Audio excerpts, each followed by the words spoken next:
For those who care about liberty, 2025 was a mixed bag. On the downside, socialism was embraced explicitly by some Americans on the left and implicitly by some on the right. On the upside, the principle that people should be treated even-handedly without reference to their race, especially by the government, seems finally to be reemerging from the DEI house of mirrors. Hi, everybody. I'm Graham Walker, coming to you from Independent Institute in Oakland, California. And on this episode of Independent Outlook, we're going to take a look back at the big issues of 2025, where the fate of liberty has been on the line repeatedly. For today's discussion, I'm happy to be joined by my colleague, Dr. Philip Magnus, who holds our David J. Thoreau Chair in Political Economy, and by my colleague, Dr. Williamson Everson, Director of our Center on Educational Excellence. Welcome, both of you, Bill, Phil. Happy to be here. Good to see you. It's great to have you. So what we've done is we have looked back over the year and chosen what I think are probably the 7 key topics that we addressed and we've been following. And they're all of them still live, live issues, and none more alive than tariffs, actually.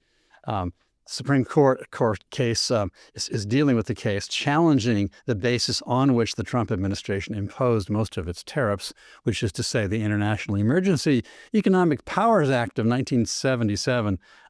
What was our view of that case, Phil, and what's up now? Well, here's the wild thing about this tariff story is we entered into 2025. I don't think anyone had this in their cards as this being the dominant issue, let alone me. I had some concerns and misgivings that the Trump administration would enact sweeping tariffs under this IEEPA statute. And they leaned fully into it and probably went further than many people expected back in January, February. But what it also did is it set them up for a direct collision with the Supreme Court because the statute itself was never on a sound constitutional footing. It doesn't even mention the word tariff, and that's been pointed out repeatedly. And, we're at the stage where 2 lower courts have ruled against the Trump administration. The Supreme Court has heard the case, and the hearing was overwhelmingly skeptical. We've been in the waiting pattern for about a month now on to see what happens next.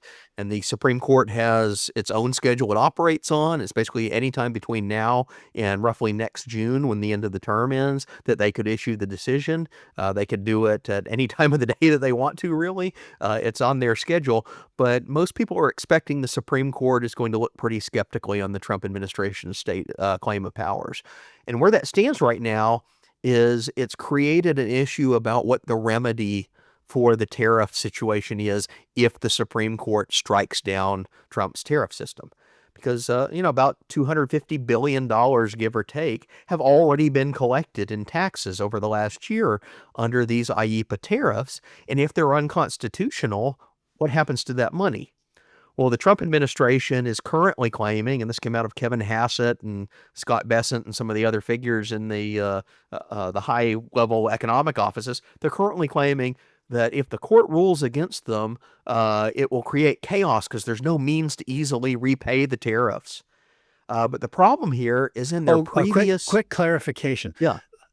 How many billions of dollars? Between $200 and $300 billion. Okay, and by whom were those tariffs paid? They were paid directly by U.S.-based import firms and indirectly by American consumers. And then there's also a small subset of American consumers that directly paid tariffs. If you ordered something on Etsy or eBay since August, it probably arrived, if you ordered something abroad, it probably arrived with the tariff bill attached to it. So just to be clear, if they force that money to be refunded, it's not going to be refunded to foreign governments. Not at all. Okay, just to be clear. U.S. firms, and then those companies, the import companies, decide what they're going to do with it.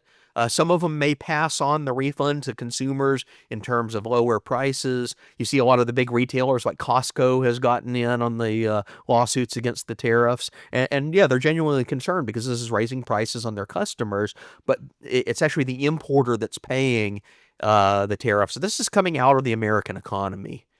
And if they have to issue a refund, the administration is claiming, no, that would be too hard and too complex. We can't do that. So the court don't rule against us. It's basically a last-ditch effort to convince the court to not rule against them. But the problem here is in all of their previous case filings, down to the very first lawsuit at the Court of International Trade back in May, the Trump administration has argued against staying the rulings against them on the grounds that it'd be very easy to refund the money. They just do it through the customs system that collected it. So they've gone on record and said over and over again, if the Supreme Court eventually rules against us, we won't like it, but we can refund the money through the systems that are in place. And now they've changed tune on this. But they've got a problem because on December 15th, that same Court of International Trade was reviewing yet another of these tariff cases and a motion that was made in it. And they ruled that the motion was premature until the Supreme Court rules, but they added a very interesting addendum into the ruling. And that addendum said, if the Supreme Court rules against us, we intend to enforce that ruling and require the government to issue refunds. So precisely the thing that Trump is now claiming that he cannot do, the court has says, no, we're going to hold your feet to the fire. And on top of that, they specifically cited those earlier motions. They said that if the Trump administration suddenly says it cannot refund the money, it's contradicting itself, and therefore it would be judicially stopped from filing this contradictory motion, from changing its tune midway through the case, essentially. So the Trump administration is in a bit of a bind here. If the Supreme Court rules against them, and indicators suggest that's more likely than not, they're going to be pretty heavily bound to refunding between $200 and $300 billion, give or take, in illegally collected tariff revenue. Could this ruling be issued between Christmas and New Year's? It absolutely could. They could issue it the moment the ball drops on New Year's Eve if they want to. It doesn't mean that they have, but it's entirely on the Supreme Court's terms. And this is determined by a whole bunch of internal considerations. It's how quickly do the justices coalesce around a majority opinion? How long does it take them to write their opinions? What's the divide on the court? All these questions that are going on behind the scenes. And then all the editing process is going to determine when it's released, but it's entirely on their terms. I love getting these old Anglo-Saxon legal terms like estoppel and into current usage here. Yeah, it reminds us that our whole legal system is an inheritance from many generations. Exactly. And speaking of our legal system, what if it comes down to the fact or the claim, Supreme Court rules against the president has no legal basis to impose these tariffs, money has to be refunded because it was illegally collected, and the president says it's too big, it's too big to fail, it's impossible to do. We would like to comply with the court's ruling, but they're asking us to do something that's impossible. The magnitude is too great. Right. What happens then? Well, I'm certain he'll tweet and bluster to that exact effect. But he's really taken out of the equation after that point because the taxes were collected through the existing customs infrastructure. And the court's order would probably be to require the customs system to issue the refunds through that existing infrastructure. And it would really take a bold move for Trump to, like if he stepped in and said, I'm going to fire the entirety of the customs systems and replace it by people who won't comply. That would be a constitutional crisis if that happened, but I don't think he'd go that far. So more likely he'll bluster about it, he'll complain if the ruling goes against him, and he'll try to find other ways to reenact tariffs under different clauses. But again, his hands are tied more there. So I would add that it's not a matter of what the customs system's budget is. Right. He can't point to that because these people that would get refunds would be drawing on the Treasury, not on the budget of the customs system. Mm-hmm. But I understand that a number of Trump's high-level advisors have floated another scenario over the past several weeks, namely that, well, if IEEPA is not really a valid basis, don't worry, there's a bunch of other valid bases. We can just shift to other justifications and we won't have to refund because the other justifications are just as valid, or at the very least, if we claim the other justifications, it'll take a whole multi-month process of litigation to see whether or not we're right or wrong on that. What are these other bases, Phil? Well, I call this the Joe Biden student loan refund strategy. It's if the main statute you're using gets stricken down, as it did with Joe Biden's student loan refunds, what did he do? He scoured the statute books and he looked for other clauses that would allow partial refunds, partial debt forgiveness, essentially. And some of those were challenged subsequently in additional court cases.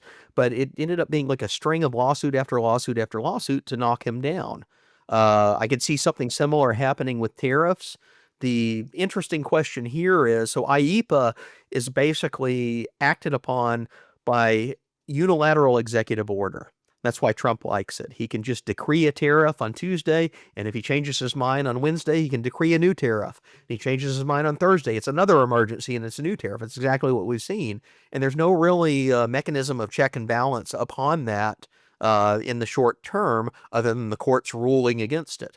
But these other clauses, if he attempted to use them, he would be bound by the existing statutes. And those statutes have fixed timelines in them. Some of them say that you can impose tariffs, but no more than 15% for 150 days.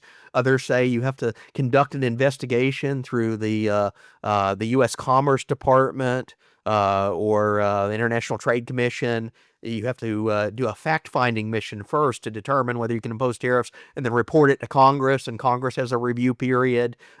These are all spelled out calendars, and they may be like 30 or 60 days or so before you can actually enact the order. And then once it's enacted, you can't just change it the next day because you got mad at the Prime Minister of Canada or something.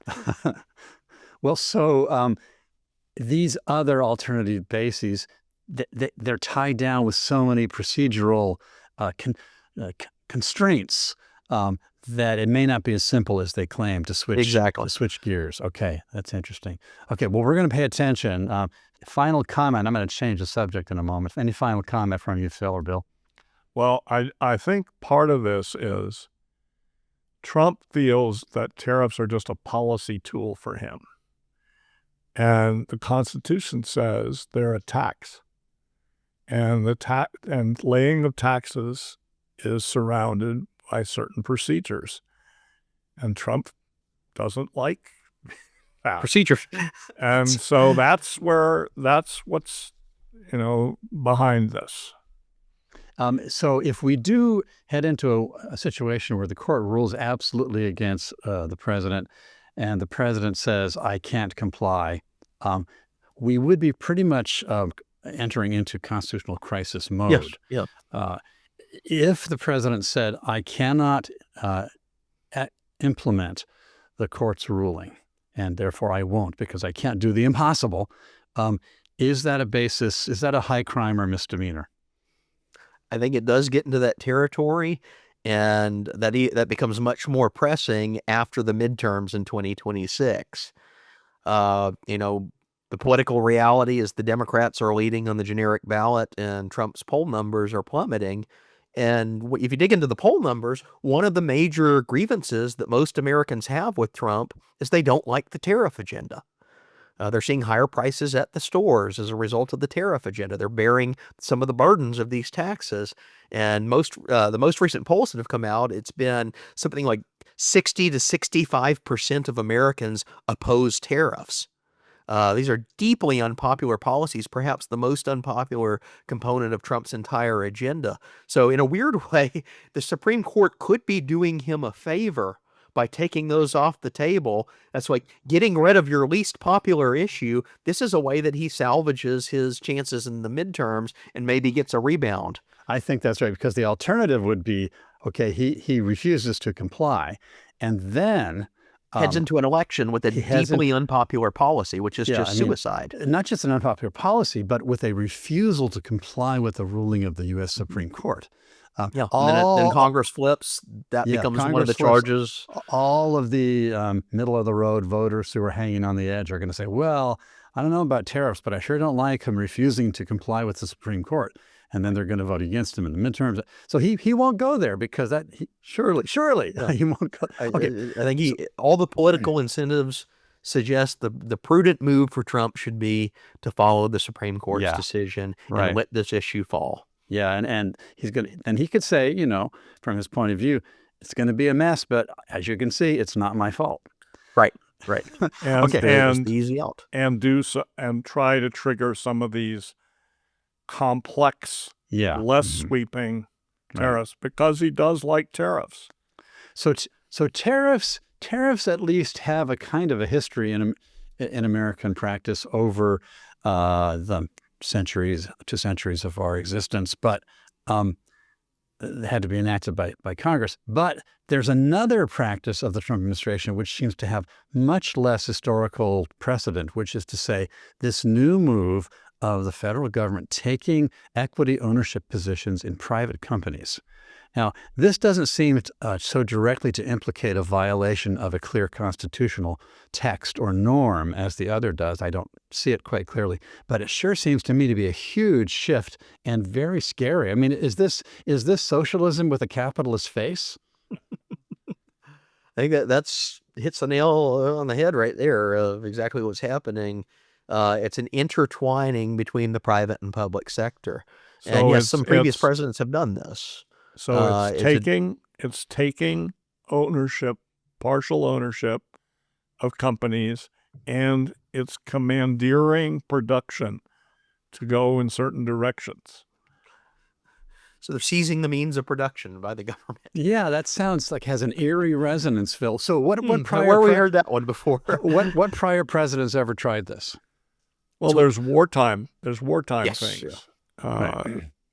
There's wartime requisitions. Right. You saw some elements of it playing out in the New Deal era, where they used essentially regulatory levers to bend the private sector into the will of the government.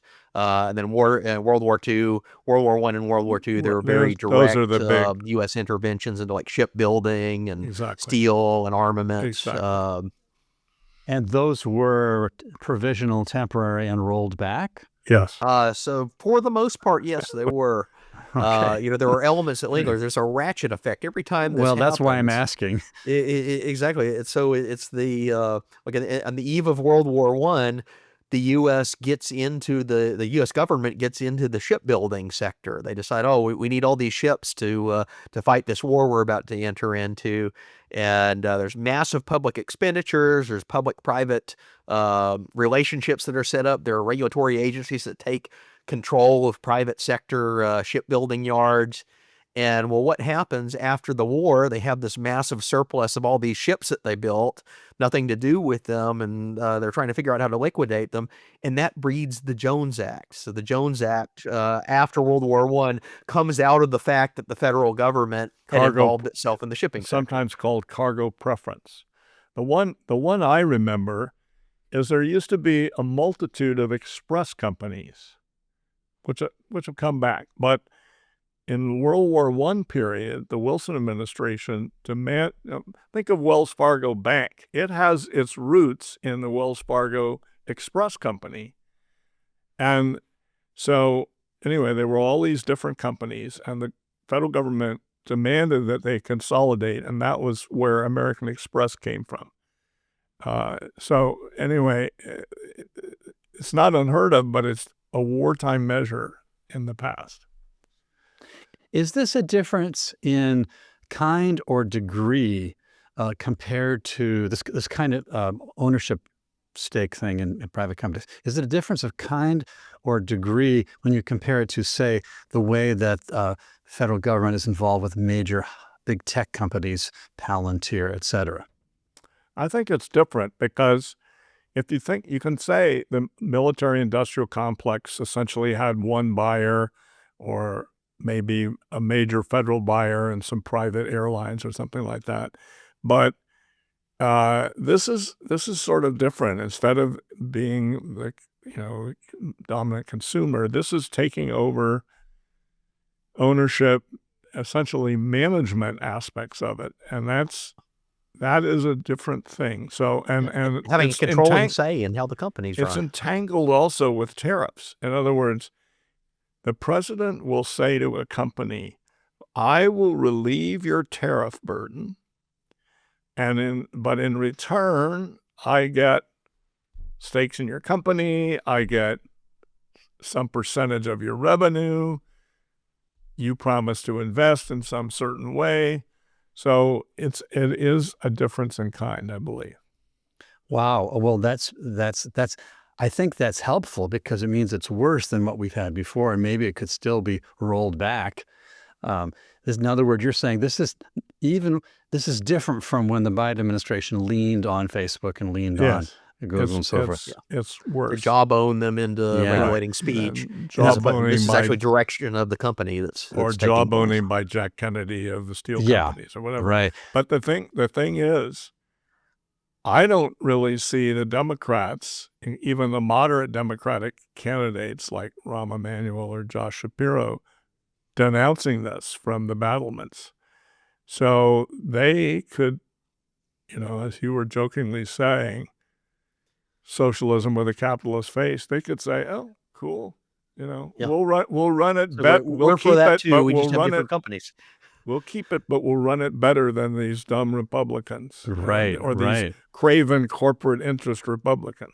Right. I wonder whether there's some synergy between this new phenomenon of government increasing control of privately owned firms, between that phenomenon and the polling phenomenon by which younger people say, oh, they like socialism and they don't like capitalism. Because if this is capitalism, It looks very then fishy. I don't like it. Yeah. I don't think young people know about this. Well, maybe not. One thing they They do could know. still have a view that the system is corrupt in some way, or Yeah, the system that is the big guys in government are Right. collaborating with the big guys in business. They could have and they're that going to vague call that feeling, capitalism. but They could to call say- that capitalism. but to say that they understand about NVIDIA or Right. I don't think they do. Intel. Right. I don't- So one thing that young people are aware of is the real shift. It's a vibe shift, but much more than a vibe shift with regard to diversity, equity, and inclusion, which has been a mantra dominating the past 15 or 20 years with increasing intensity, both in government programs and in corporate and private companies that mimic government policy or seek to curry favor with regulators by implementing these DEI programs. It looks like the tide has turned against DEI because of Trump's decisions. That strikes me as kind of a good thing. Am I interpreting it rightly or not? I think for the present moment, yes, the tide has turned. And, it really comes down to a couple figures in the administration. Harmeet Dillon, for example, who's had oversight of this aspect of the Justice Department. And basically what she's doing is enforcing existing civil rights law that's on the books. That, since 1964, it has been illegal to use race and gender and all these DEI categories as criteria in evaluating hiring decisions. Now, originally, this was established because of racial discrimination against African Americans in the Jim Crow era. But the purpose of this law is to be race neutral. And it means, really any discrimination on race or gender or religious grounds, all these protected categories, no matter who's doing the discrimination, that's illegal. And academia and parts of the private sector, and then certainly parts of the government, leaned in and violated this existing statute for a long period of time. So there's been kind of a sea change in the way that's interpreted in the Trump administration. And, I think mostly for the better. My one concern being that the way that they have handled this is almost entirely through administrative implementation, whereas something that would bolster the law on a more permanent basis has not manifested yet. There is a Supreme Court decision on college admissions. So that's partly what they're built, relying as on, as Phil is saying, they're going back to the civil rights era legislation, but they're also turning to this, which might or might not be a strong enough platform. This strikes me as one of those rare cases where actually the moment could be ripe for the president to actually avail himself of the regular legislative process, propose legislation, have Congress adopt it. There may actually be a majority support for. But I don't know. Senate, 60 votes. Well, I know. No. Anyway, But I think the president, first of all, don't underestimate these DEI people. They're No, still right. very They entrenched. might be waiting and They're thinking, still oh, in pretty 3 years fanatical. or They're still pretty fanatical. They have not they have not seen the light. Okay? they've often rebranded their offices. They have not said, oh, gee, I was wrong. All right? And this is the public turning against Right. the principal activists and bureaucrats and so forth. So don't underestimate that. But I would also say the public is kind of fed up with this, and along with political correctness and loss of humor and all kinds of other things, Trump has kind of been surfing on the wave of this being fed up with nanny Right. stuff that the public is tired of, It and don't see it doing any real good either. Right, exactly. 20 years ago, I was denied tenure on the faculty of a Ivy League university, and the chairman of the department told me that they would have tenured me if I had been black or female. Right.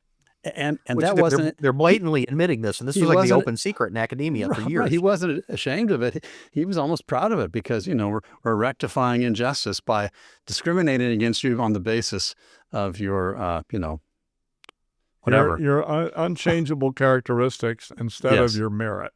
Yeah, exactly. So I think you sent me an article, Bill, recently about how there's a kind of unseen connection between DEI and then the kind of emergence of anti-Semitism. How does that argument go? Can you say something about that? Well, it's kind of a roundabout thing. So you can obviously have anti-Semitism without DEI. We had it before. We did. Yeah. So, there's a lot of different theories about what it arises from. One is it has to do with the Julian-Claudian dynasty being replaced by Vespasian and Titus, and they needed to have something. So they said the Jews are uniquely horrible and diabolical, and we're going to save the empire from them. Anyway, some of it has to do with Jews' role in commerce in Europe in the Middle Ages and the coming of modernity. There's all sorts of things that are potentially involved.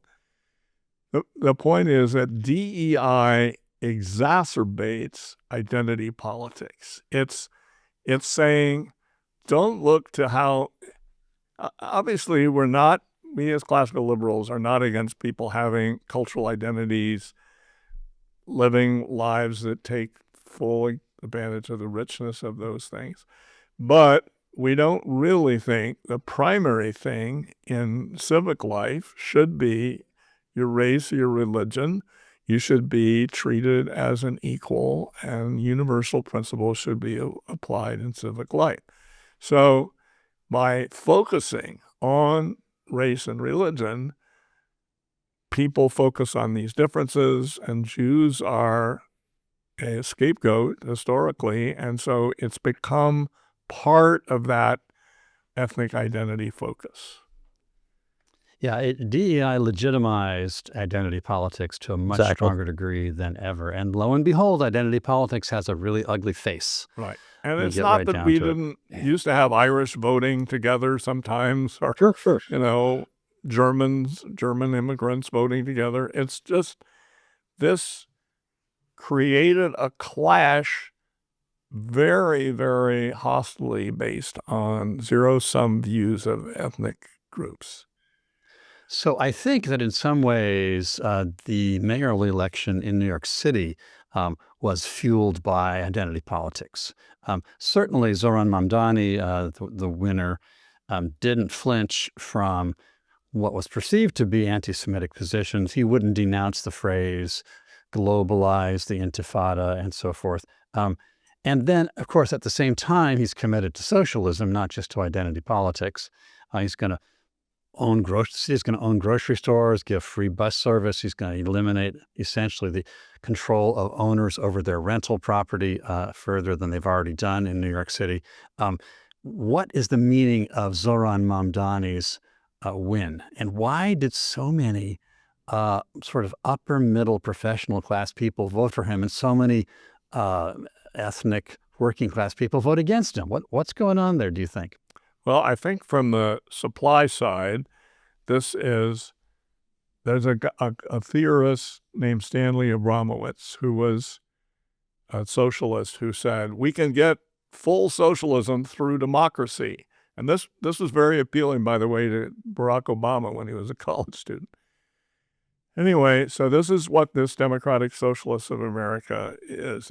They're pretty hardcore in their goals, but they're also willing to use the electoral system, and they're willing to take steps, but it's probably beyond so-called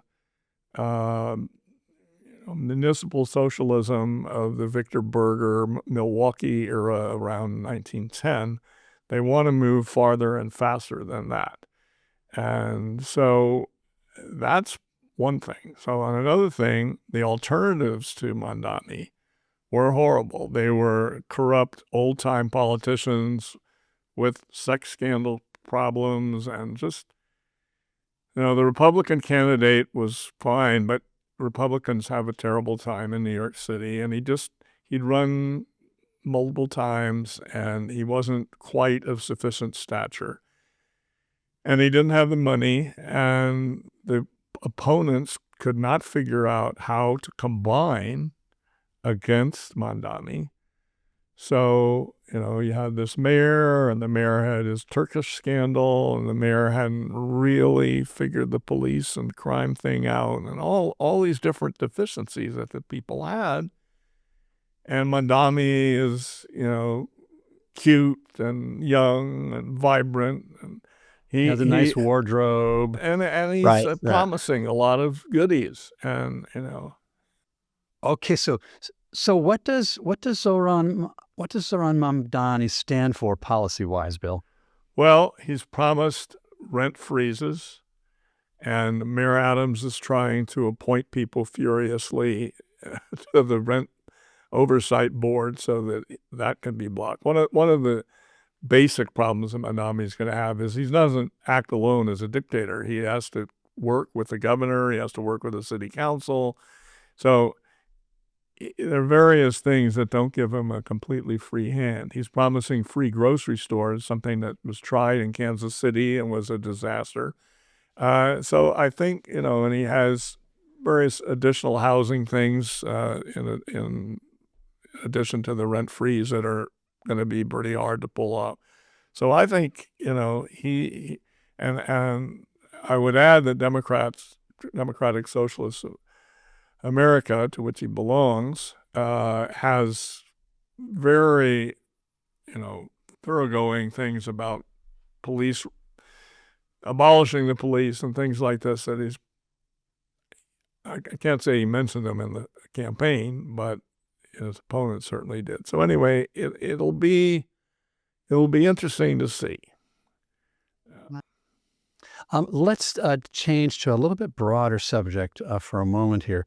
The broader subject is what I would maybe term the rise of post-liberalism. This is a little hard to define, but one expression of it we've been talking about already, which is to say that conservatives or free market conservatives that you'd expect to be in favor of private property and free capitalist markets and so forth, like the Trump administration, apparently are not that keen entirely on free ownership and private operation of markets, but instead want the government to intervene.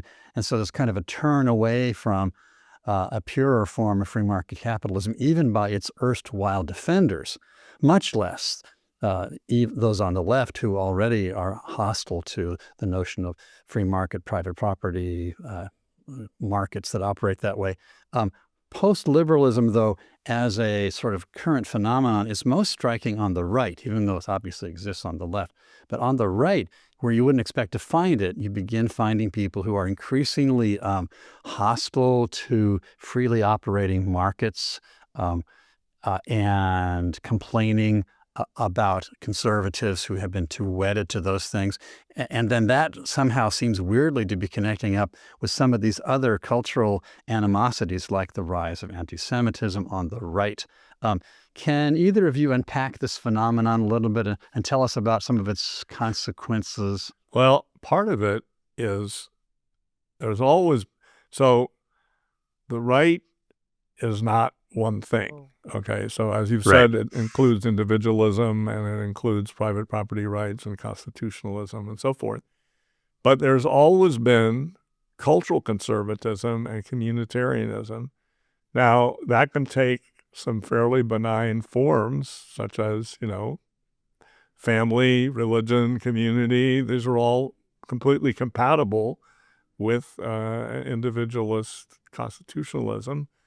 But you can have a form that says, no, the market, private property, child rearing, the individual doesn't have power here. It should be the state, or it should be maybe even a theocratic church of some sort. So you have these people that have been around, but with less influence for a long time, and they're gaining influence.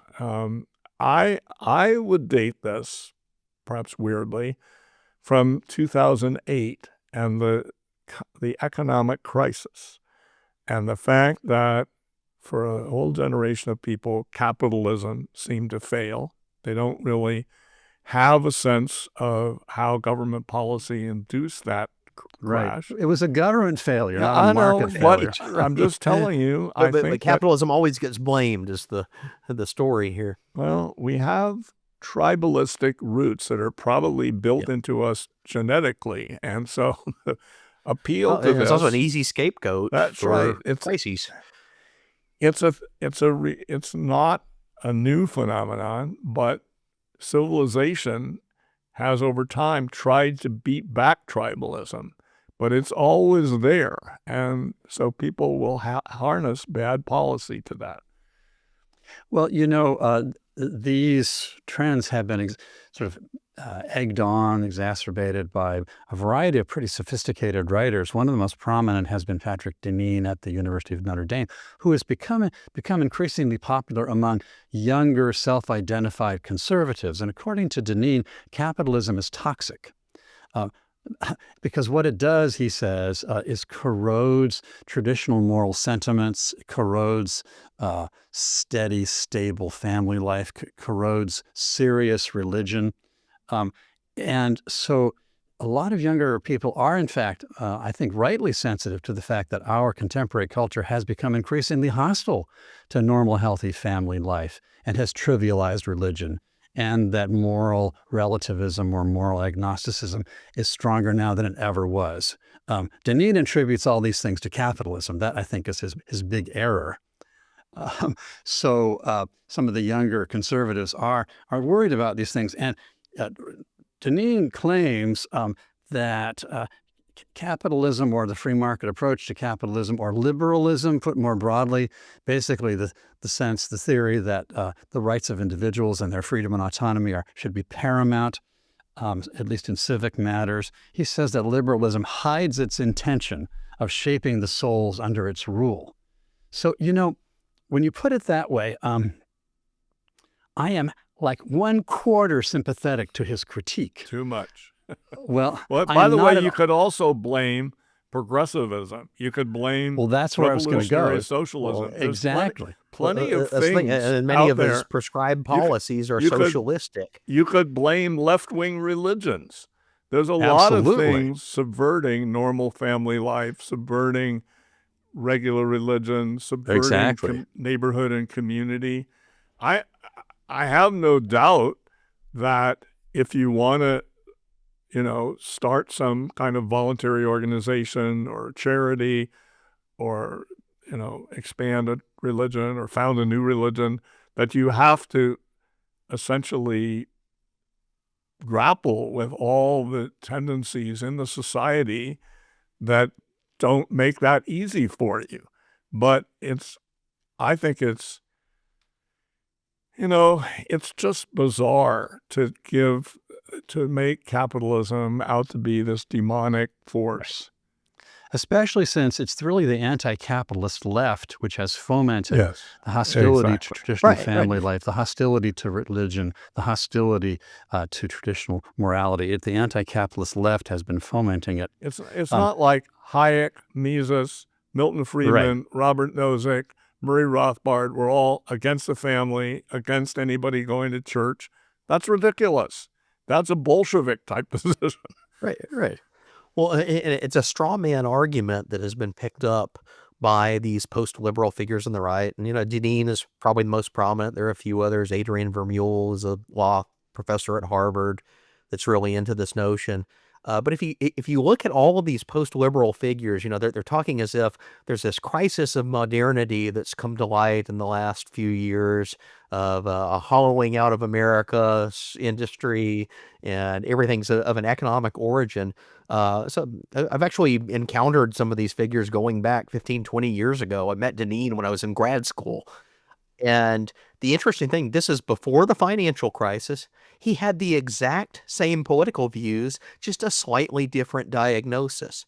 He thought capitalism was the problem before the financial crisis, but the reason was he thought capitalism was allowing humanity to live unnaturally beyond its means and beyond the resources that nature had given It us. sounds kind of a crypto Rousseau view. It is Oh, yeah. absolutely crypto. So one of these guys was latched onto the peak oil theory too. That was Deneen. Deneen was Yeah. all into peak oil. He said that the discovery of oil had allowed humanity to break out of the Malthusian trap by artificially expanding its consumption, and then consumption corrupts us, but we're going to run out of oil, and that's going to return us to nature.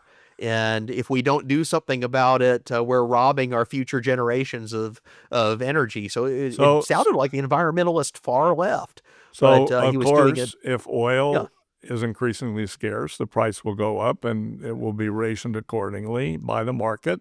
And we will turn to other sources of energy given technology and the costs.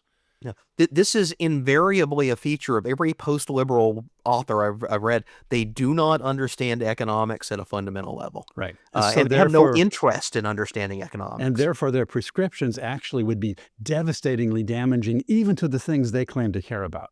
Absolutely. And this is why they all love tariffs. And they're all into industrial policy and these tariffs. And they think that this is why they latch onto the Trump administration. Trump's not a post-liberal. He likes tariffs for other reasons. But the post-liberals think that tariffs are a mechanism by which we can direct the economy and yield the society that they want and return industry to its idealized 1950s form of America that they want to live in, leave it to Beaver World, where everyone works in the factory job and comes home to a suburban nuclear household. So that's their ideal social view, but they view it as an economic as well. You could still have a lot of that with, look, let's say you live in Utah right now. Some of our viewers may live in Utah. You have a lot of social features of the 1950s there voluntarily, but you also have, the internet and all artificial intelligence, all the things that the rest of the society that isn't necessarily as 1950-ish. And fine. I mean, absolutely. So it's a complete misdiagnosis that they've engaged in, but capitalism's become the scapegoat. And you look at all these guys, Deneen and Vermeule and Papin and all these characters that are now the leading figures of the post-liberal right. They were writing in 2006, 2007, we need to get rid of the economic conservatives and economic libertarians, the free market types. They've led our movement astray. So this is before the financial crisis, and they're still singing the exact same song today with a slightly different, causal mechanism. So it really is a prescription in search of a problem that they keep misdiagnosed. That's very well. And by the way, this reminds me a little bit when I was living in Iraq. I used to talk to Iraqi intellectuals, and they were worried that American cultural influence would undermine. They weren't like wanting to deny rights to women or something like that to men, but it was more that they just saw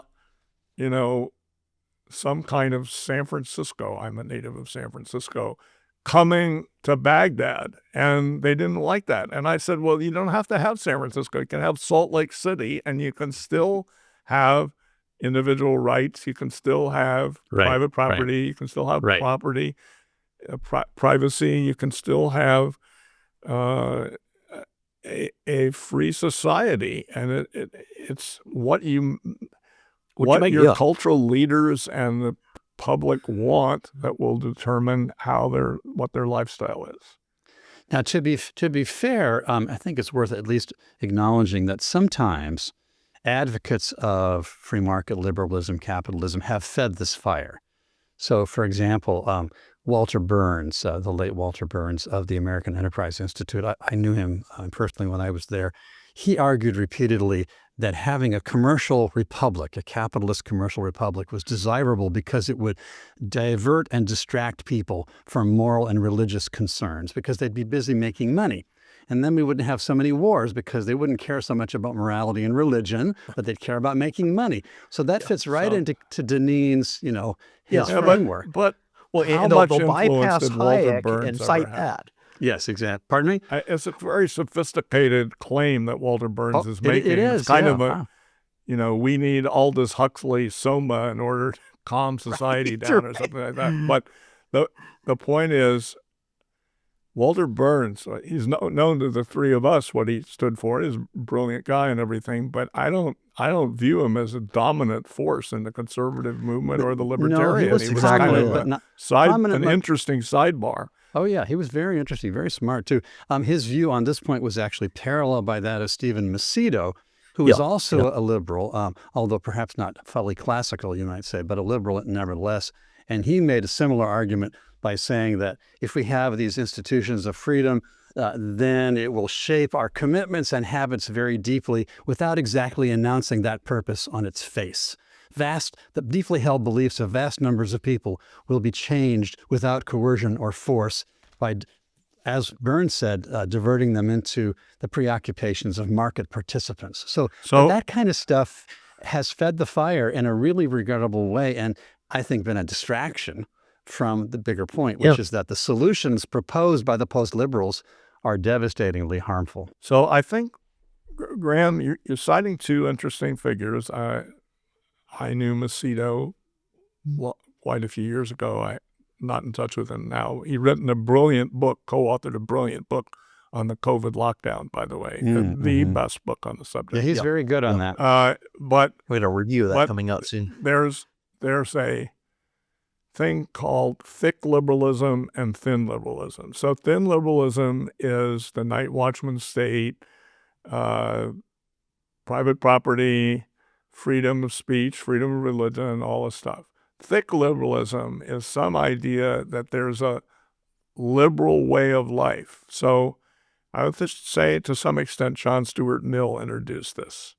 So both in his personal life and in what he wrote about, it's kind of, there's a progressive lifestyle that accompanies thin liberalism and is somehow mixed in with it extrinsically. And this is a fear that conservatives have about thin liberalism.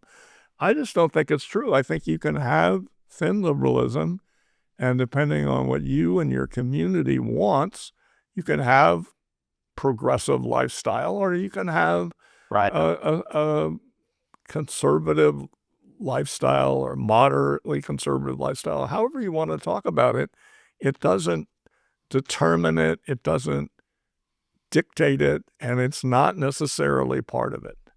Yeah. What's intriguing about that is look at the three of us. I think we're not exactly, going around high on LSD or something. No, it's crazy. Hope not. I declined many opportunities to try it out. But anyway. But the thing is, when you have the cultural left have been working for a few generations to poo-poo Christianity and Judaism, to poo-poo traditional morality, to trivialize and denigrate family life. And then you get younger people coming up in desiccated and morally empty culture. And then they look around themselves and they think, oh, well, capitalism could be the answer. But then they don't find the meaning of life in capitalism. Well, of course they don't find the meaning of life in capitalism. Capitalism allows them to find the meaning of life. I know. That's the thing. It doesn't enforce They need them. more than capitalism to have the meaning of life. I think there's a component of this story that's largely missing from the post-liberal debate, and that is what happened during the COVID era. Yeah. We shut down society for almost 2 years when all these young people were in their formative high school era. They don't know capitalism because they were basically forcibly denied experiencing a free society for a formative part of their lives.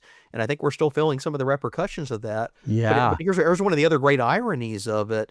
The post-liberals have diagnosed this a crisis of capitalism when it's clearly effects of things like the COVID shutdowns and that era.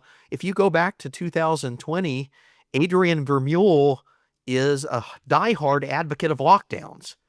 He thinks that they're necessary to deal with the emergency. Stunning. So he says these people created a self-fulfilling prophecy in many respects, and I put the blame on them. He says the Constitution and constitutionalism is a block to the needed totalitarian lockdown in his view. To do a China-style lock people in their apartments for months on end. Right, yeah. You can see where these prescriptions go, and it's not a good place. No, it's not. It's not. Changing the subject. Let's talk about foreign affairs for the last little bit here. We've got multiple major military things around the world, but the two that the U.S. is currently the most directly involved in are Ukraine and Venezuela. What should we think about President Trump's approach to these two I think conflicts? So Ukraine is an inherited proxy war. So we could spend an hour discussing the origins of this and, George W. Bush advancing that, Ukraine, you will get into NATO. The great powers promising that if you give up your nuclear weapons, Ukraine, we will hold, we will protect your boundaries. Yeah, against 30 years ago. Yeah. All sorts of, Putin gets plenty of blame for this. I don't want to by just mentioning Western leaders, I don't want to say that Putin wasn't an aggressor and doesn't have a strange ideology of Russian hegemony and Slavic superiority and on and on. The point is, we're in this war. It's a proxy war. Now, Trump said, hey, the first day I'm in office, I'll fix this. The problem is he doesn't control the other players. And it's a much more complex the problem. The Ukrainian leaders, it's not politically easy for them to say, oh, well, we'll just hive off 20% of our area and a major industrial area historically. And the Russians claim this going back to Catherine the Great, and they have this theory that they shouldn't have a hostile power sitting close to their heartland, and they claim that Stalin messed up and Khrushchev messed up in various grants to Ukraine of territory, and so it wasn't something that Trump could just snap his fingers and bring everybody happily to the table. So, but he's trying to put the genie back in the bottle on this one. He is working on it. I don't think either side, the Russians or the Ukrainians, are going to be happy with how this gets resolved. Certainly, some of the historically Russian-speaking parts in eastern Ukraine are going to be at least in practice, de facto, under Russian control in the future. It'd be great for everybody if they'd stop killing each other. I certainly agree with Trump's sentiments on this. I am troubled that in the course of the pre-negotiation negotiations, so the negotiations on the West side as to what Ukraine should be offering, the U.S. has now committed to being a security guarantor. Can the president make that commitment without Congress voting on it? No, but that And yet, this Why is how are we you do surprised? wars now. I'm just telling you, I read a story in the New York Times, I read it in the Wall Street Journal, and it says that the American negotiators say, we are going to give you a security guarantee. This is one of the problems is It's one of the leverage points that he wants. yes, but, Zelensky is like any smaller power next door to a great power. To a big power, yeah. And, so anyway, he's nervous and understandably so. So that would be my thoughts on Ukraine. Obviously, and this is not unique to me, Richard Ebeling, other people have pointed this out, the smart thing would have been when the Soviet Union broke up, they should have held plebiscites in the border areas to see which way populations should be assigned. And instead, they stood by the old USSR boundaries. And that's been sorting itself out in very violent ways for the past 30 years. That's right. So what about Venezuela? This is less complicated, and it's closer to home. And hey, actually, we could solve a problem if the government of the United States took over Venezuela. Yeah. Well, it's actually it's more complicated in my view. Oh, okay. Because the president is claiming that this is a mere kind of military police action having to do with stopping fentanyl. Well, this is a political myth or whatever you want to call it. Fentanyl does not come from Venezuela. It's not shipped by little boats into the coast of the United States. Maybe cocaine is going from the coast of Venezuela to Trinidad or to Jamaica or something like that on these little boats. But it's not fentanyl. It comes from Mexico. The president has also claimed it comes from Canada. That's also not true. It comes from Mexico. The components are made by Chinese companies. And so he's using this fentanyl thing, which is fentanyl is super dangerous. It got in as a kind of heroin and prescription opiate substitute decades ago. It's gotten worse, kills easily because it's hard, because it's so microscopically powerful. Right. It's hard. If it were a legal prescription drug, it's used in some things mixed in with other things in dentistry. It's got pharmaceutical uses, but it's also it's got very dangerous. Non-pharmaceutical abuses. And it's very dangerous. So it's right. It's true that lots of people have died from it. Lots.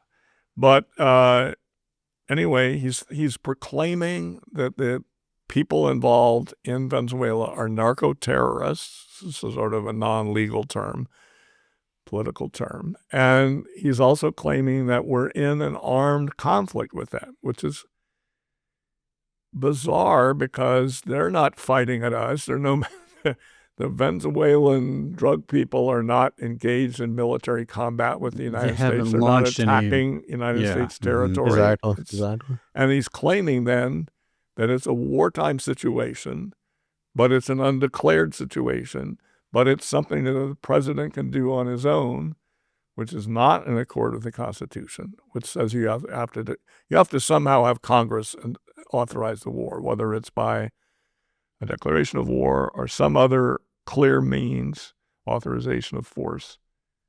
They're not doing that. And so it's, and they're threatening to have land strikes, maybe landings. And some have said, and I don't think irrationally, that Marco Rubio, who as a senator was not happy with Venezuela, which is, of course, terrible economy, socialist economy, all sorts of refugees, including into Florida.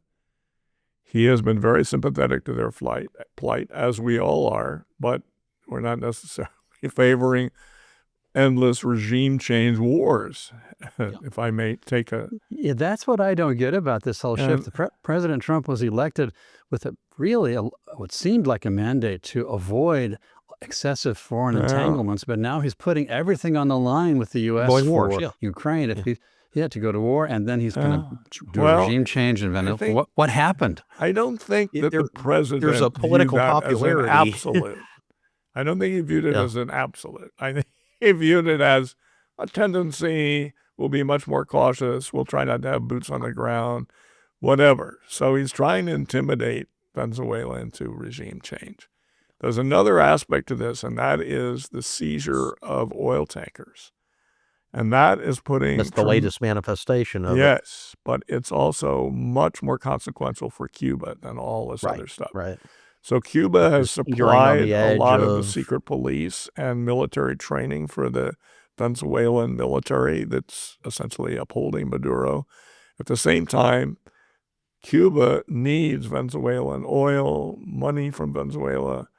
This is being cut off. And many claim that this is what Rubio has wanted all along. Venezuela is a back door to the overthrow of the communist regime in Cuba. So what was it you said a moment ago, Phil? Cuba's on the edge. You started to say... Yeah, so the island is in probably its worst economic crisis since the Castro era, since he first took power.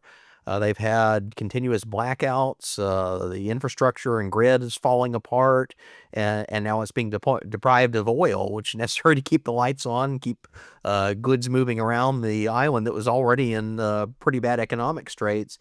So the seizure of these oil tankers is further cutting off Cuba economically. And I think Rubio does want that. The other interesting element of this is you have the Maduro regime.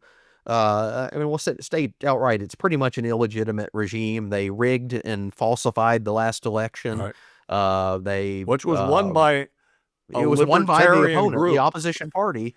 So don't lose sight of that fact. But the question between that, we can absolutely say the Maduro regime is illegitimate, but that doesn't necessarily mean that the United States should step in and force regime change through military means. And I think what you're seeing with things like fentanyl, Trump's not claiming those because he thinks there's really a fentanyl crisis. He's claiming them because they are a pretext to invoke emergency powers. It's just like the tariff issue.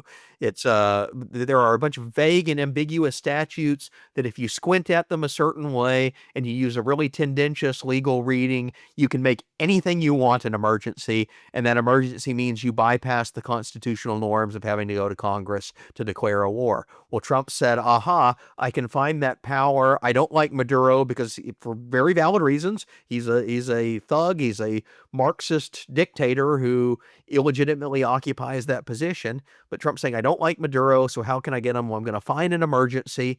And he's looked to his predecessors. These boat strikes, they have a lot in common, both in legal pretext and in the way they're being executed, quite literally, to the Obama drone strikes against civilians that happened in the early 2010s.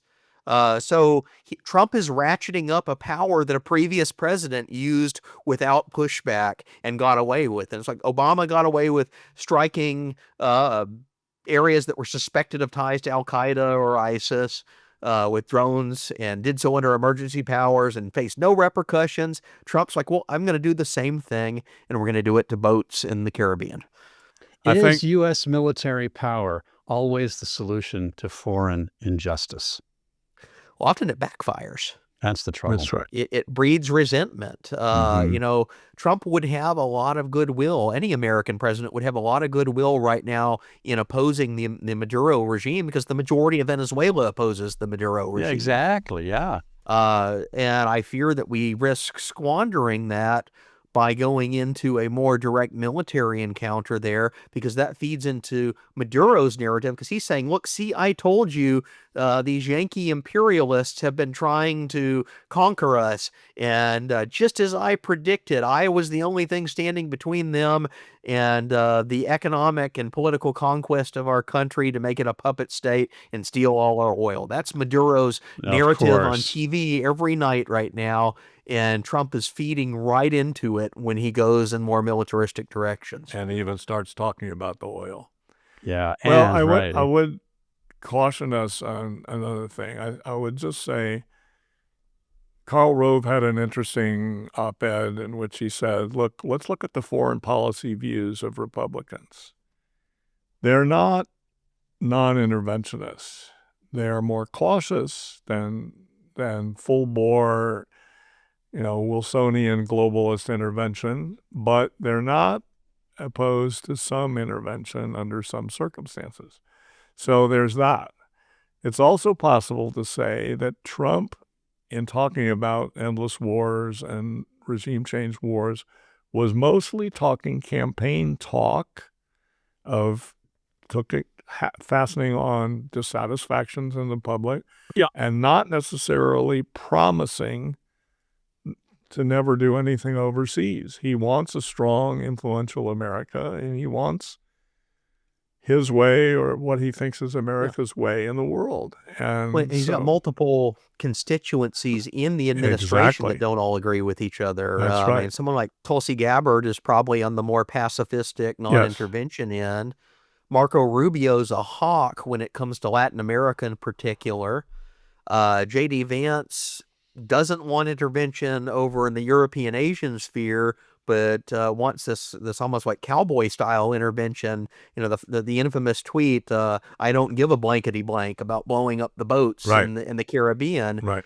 So you've got like 3 or 4 different factions all whispering in Trump's ear. And it means different rhetoric is coming out. Absolutely. So you have one day you're a Nixonian realist, another day you sound like Ronald Reagan, another day you sound like Robert Taft. It's complex.